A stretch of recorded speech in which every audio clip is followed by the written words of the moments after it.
They found his DNA on a victim's clothing in 2014. After 130 years, we finally know who Jack the Ripper was. Or do we?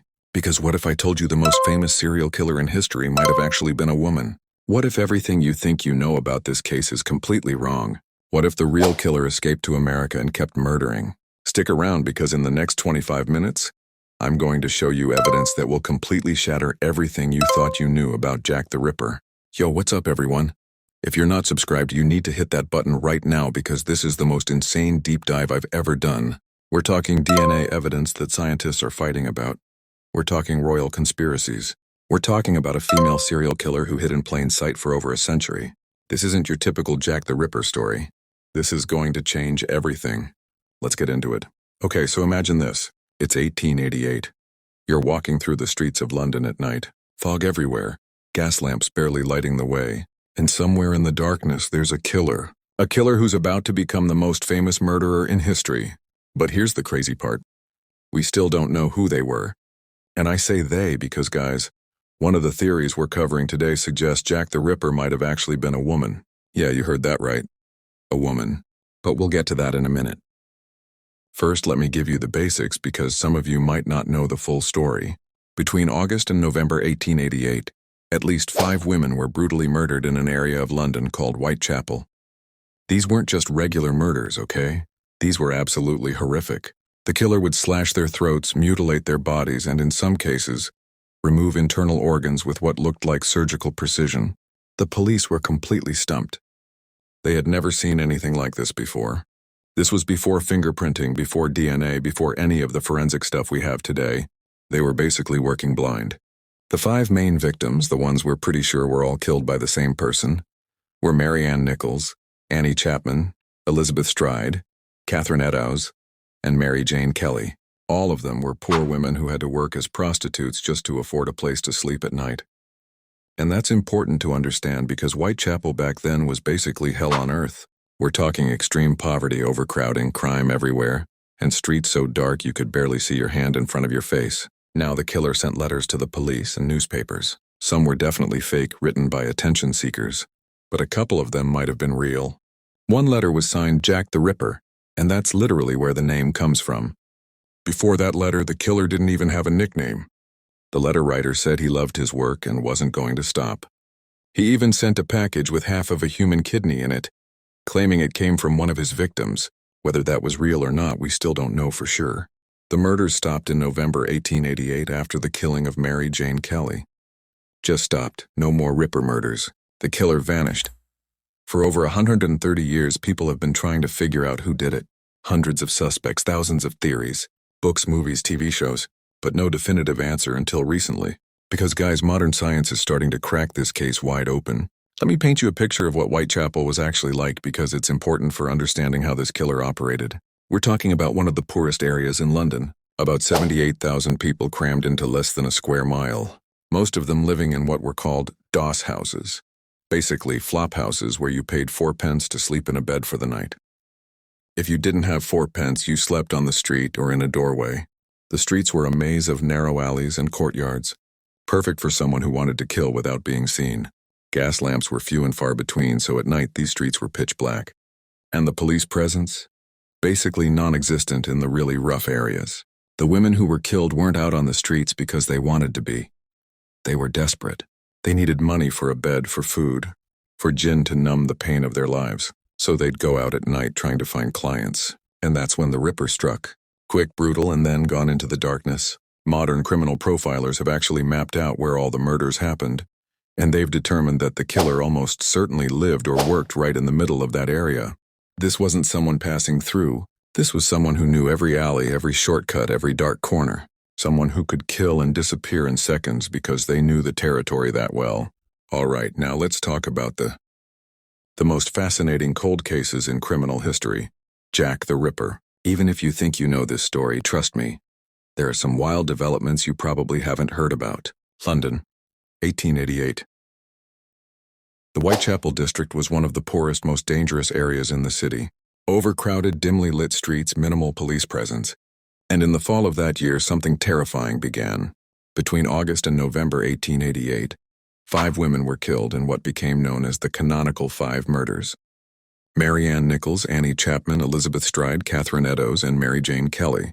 These victims were all from the same impoverished area, and the pattern of the crimes suggested they were connected. What made these cases so notorious? The killer demonstrated what medical examiners described as anatomical knowledge. This wasn't random violence. There was a disturbing precision to it. And the killer was incredibly bold, striking in areas where discovery seemed almost certain. The case that really shows the killer's audacity is what's called the double event. On September 30th, 2 women were killed within an hour of each other, less than a mile apart. Elizabeth Stride was found first. Experts believe the killer may have been interrupted. So what happened? They found another victim. Catherine Eddowes was discovered shortly after in Mitre Square. Then came Mary Jane Kelly on November 9th. This case was different because it occurred indoors, in the victim's own room. The killer had privacy and time. The scene was so disturbing that even today the crime scene photographs remain restricted in many archives. And then nothing. The murders just stopped. This is one of the biggest mysteries. Serial offenders typically don't just quit, especially when they're escalating. So what happened to Jack the Ripper? Did they die, get imprisoned for another crime? Leave the country? We may never know. Now here's where things get absolutely wild. Fast forward to 2014, a businessman named Russell Edwards buys a shawl at an auction. This wasn't just any shawl. It was supposedly recovered from the Catherine Eddowes crime scene in 1888. Edwards decided to have it tested using modern DNA technology. He hired Dr. Jari Louhelainen, a molecular biologist, to analyze it with cutting-edge extraction techniques. The results were stunning. They claimed to find DNA matching descendants of Catherine Eddowes. Okay, that makes sense if it was her shawl. But they also found DNA matching descendants of a man named Aaron Kosminski. And here's the kicker. Kosminski was already a suspect back in 1888. So who was Aaron Kosminski? He was a Polish Jewish immigrant in Whitechapel.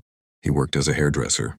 He suffered from severe mental illness and was eventually committed to an asylum in 1891, where he remained until his death in 1919. Police at the time suspected him, but they could never gather enough evidence. The timing is interesting too. He was institutionalized in 1891, which could explain why the murders stopped.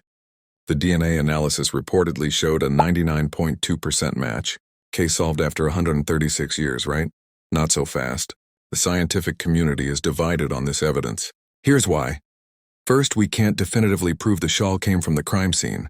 The chain of custody over 130+ years is questionable. Second, the shawl has been handled by countless people, so contamination is a real concern. Third, and this is huge, the analysis hasn't been peer-reviewed or independently replicated, so we're in this fascinating position where we potentially have the biggest breakthrough ever in the case.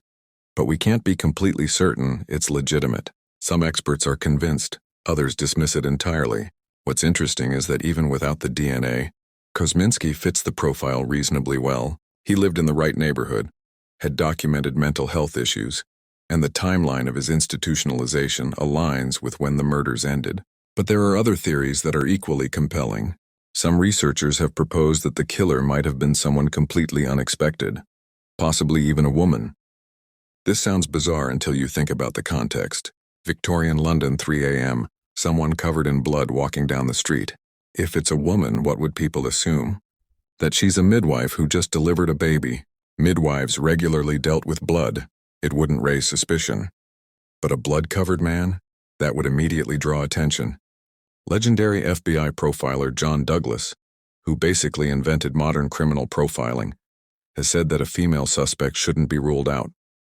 Women in that era had access to medical knowledge through midwifery, could move through Whitechapel without suspicion, and the victims might have trusted them.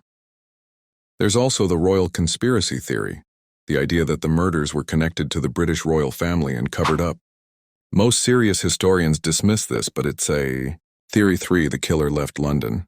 The Tumblety theory, he fled to America and maybe kept killing there.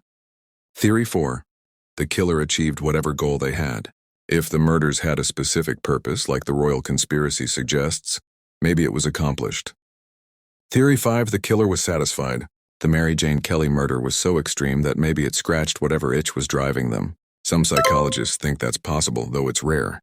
Most profilers lean toward theories 1 or 2, death or imprisonment.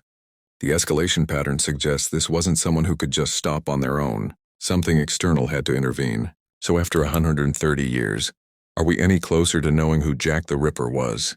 Honestly, maybe. The Kosminski DNA evidence is super compelling but not definitive. The female killer theory makes psychological sense but lacks hard proof. The royal conspiracy is probably mostly made up. And the American connection is interesting but circumstantial. What we know for sure is that someone with anatomical knowledge, who knew Whitechapel inside and out, and who had an escalating psychological compulsion, murdered at least 5 women in 1888 and was never caught. The case changed criminal investigation forever. It was the first serial killer case to become an international media sensation. It showed that forensic evidence mattered, and it proved that some mysteries might never be completely solved. But here's what I think is important to remember. Behind all the theories and the TV shows and the legend of Jack the Ripper, there were real women. Marianne Nichols, Annie Chapman, Elizabeth Stride, Catherine Eddowes, Mary Jane Kelly. They were poor, they were vulnerable, and they were brutally murdered. For over a century, their killer's name has been famous while most people don't even know their names. Maybe we should change that. The truth is out there somewhere. Maybe in Victorian records, maybe in DNA, maybe lost forever. But with modern science advancing every year, we might finally solve this thing. Who was Jack the Ripper? We're closer than ever to knowing. So what do you guys think? Do you buy the Kosminski DNA evidence? Could Jack have been a woman? Is the American theory convincing? Drop your thoughts in the comments below. Let's discuss this because I love hearing what you all think about these cases. And if you enjoyed this video, please hit that like button. It really helps the channel. Subscribe if you haven't already, and turn on notifications so you don't miss the next video. I've got more historical mysteries coming that are going to blow your mind. Thanks so much for watching, and I'll see you in the next one. Peace.